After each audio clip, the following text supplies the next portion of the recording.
Salam Bapak Ibu, saya senang sekali bertemu dengan Bapak Ibu pada saat ini. Saya akan membaca kebenaran firman Tuhan yang tertulis di dalam 1 Tesalonika 5 ayat 18. Beginilah firman Tuhan. Mengucap syukurlah dalam segala hal, sebab itulah yang dikehendaki Allah di dalam Kristus Yesus bagi kamu. Saya akan berikan judul khotbah saya pada saat ini adalah keuntungan mengucap syukur. Mungkin kita berkata, kok saya mendapatkan untung kalau saya mengucap syukur? Nggak ada kerugian saya kalau saya mengucap syukur. Mungkin orang kita berkata, ngapain saya mengucap syukur kalau saya kehilangan sesuatu? Ngapain saya mengucap syukur saya tidak mendapat pekerjaan? Ngapain saya mengucap syukur saya sakit-sakitan? Ngapain saya mengucap syukur ekonomi saya morat-marit? Itu adalah pertanyaan yang sangat bagus. Tetapi dalam hal ini ada keuntungan bagi kita kalau mengucap syukur. Jangan hanya kita kalau diberkati Tuhan kita mengucap syukur. Jangan kalau kita sehat kita mengucap syukur. Jangan kalau kita mendapatkan keuntungan mengucap syukur. Jangan kalau kita mendapatkan hadiah dari kantor kita mengucap syukur. Jangan kalau hanya karir kita naik kita mengucap syukur kepada Tuhan. Jangan kalau hanya kita membangun rumah baru kita mengucap syukur kepada Tuhan. Atau pangkat kita naik kita mengucap syukur kepada Tuhan. Saudara yang dikasihi Tuhan, mengucap syukur, kata firman Tuhan, kata Rasul Paulus kepada jemaat yang berada di Tesalonika, mengucap syukur dalam segala hal, sebab itulah yang dikehendaki Allah di dalam Kristus Yesus bagi kamu. Nah, apa keuntungan kita kalau kita mengucap syukur kepada Tuhan? Yang pertama, semakin menjadi pribadi yang positif. Kita akan menjadi pribadi yang sangat positif. Berarti kita berkata karena kita mengucap syukur, kita memiliki pribadi yang positif. Apa yang terjadi dalam diri kita ketika kita menghadapi masalah, kita ada positifnya di situ, yaitu kita tahu bahwa Tuhan melakukan segala perkara.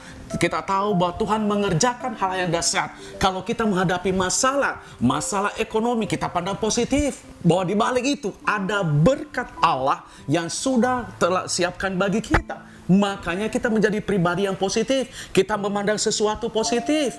Yang kedua adalah semakin menjadi pribadi yang dewasa di dalam Tuhan. Kita akan menjadi pribadi yang dewasa. Dewasa dalam hal apa, saudara dikasihi Tuhan?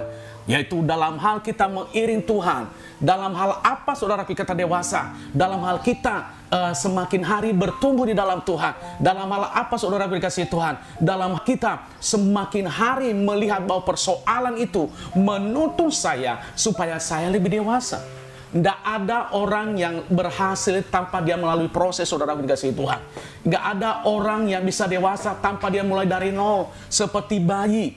Ya, bayi itu dia merangkak. Sudah itu dia pelan-pelan berdiri. Dia pelan-pelan jalan demi setapak. Bahkan dia sampai dewasa. Begitu juga. Makanannya juga makan bayi, makanan bubur. Ya, bubur yang dia makan. Lama-lama yang gak keras sedikit, lama-lama dia makan yang keras. Begitu juga kita iring Tuhan. Kalau kita mau dewasa, kita harusnya mengalami proses itu. Jadi orang yang mengucap syukur adalah dia semakin dewasa di dalam Tuhan. Saya sangat percaya setiap pribadi kita adalah menjadi orang yang dewasa. Suami menjadi suami yang dewasa, melihat kelakuan istrinya. Istri juga menjadi istrinya dewasa, melihat kelakuan daripada suaminya. Anak-anak juga menjadi dewasa, melihat kelakuan dari kedua orang tuanya. Begitu juga sebaliknya, bahkan kita melihat di sekitar kita, bahkan kita menjadi orang yang dewasa kalau kita melihat apa yang akan terjadi di sekitar kita.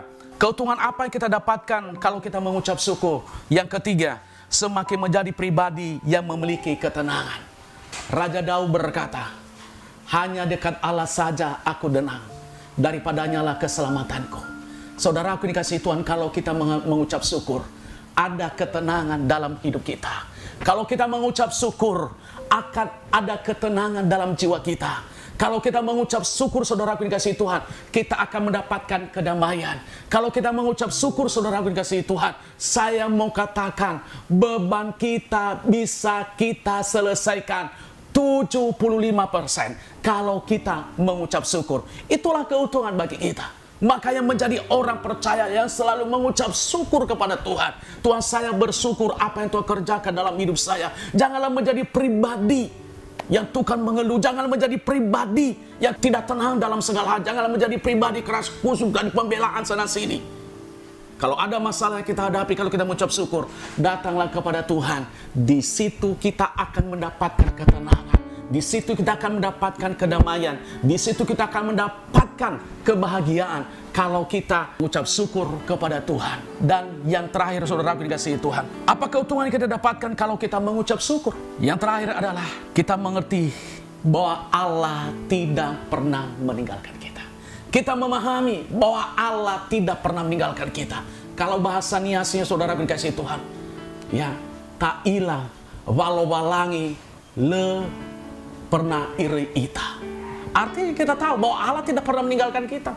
Dalam situasi apapun yang kita hadapi, dalam tekanan apapun yang kita hadapi, dalam ekonomi moral mari yang kita hadapi, bahkan dalam lembah kekelaman pun yang kita hadapi, Allah tidak pernah meninggalkan kita. Allah selalu bersama dengan kita. Mungkin orang berkata, kok saya sakit-sakitan berarti Allah tidak peduli kepada saya. Saya mau katakan, Allah selalu peduli kepada kita. Dia tidak pernah meninggalkan kita 24 jam. Selalu hatinya terpaut kepada kita. Makanya hari-hari ini banyak anak-anak Tuhan yang sulit untuk mengucap syukur. Banyak anak-anak Tuhan yang menggerutu kepada Tuhan. Kenapa saya hadapi ini? Kenapa ekonomi saya begini? Kenapa rumah tangga saya begini? Kenapa karir saya begini? Kenapa usaha saya begini? Kenapa anak-anak saya begini? Kenapa suami saya begini? Kenapa istri saya begini? Kenapa? Karena dia tidak mengerti bahwa Allah tidak pernah meninggalkan dia. Kalau dia mengerti bahwa Allah tidak pernah meninggalkan dia, saya percaya dia akan mengucap syukur kepada Tuhan. Itulah keuntungan bagi kita kalau kita mengucap syukur. Untuk itu, saudaraku yang kekasih dalam nama Tuhan Yesus Kristus, marilah kita tetap belajar mengucap syukur. Makanya saya mengambil kesimpulan, orang yang mengucap syukur, dia akan menikmati ketenangan sepanjang hidupnya. Orang yang mengucap syukur, dia mengerti bahwa Allah tidak pernah meninggalkan dia. Orang yang mengucap syukur, bahwa dia tahu bahwa Allah itu selalu bersama-sama dengan dia. Tuhan Yesus Kristus memberkati.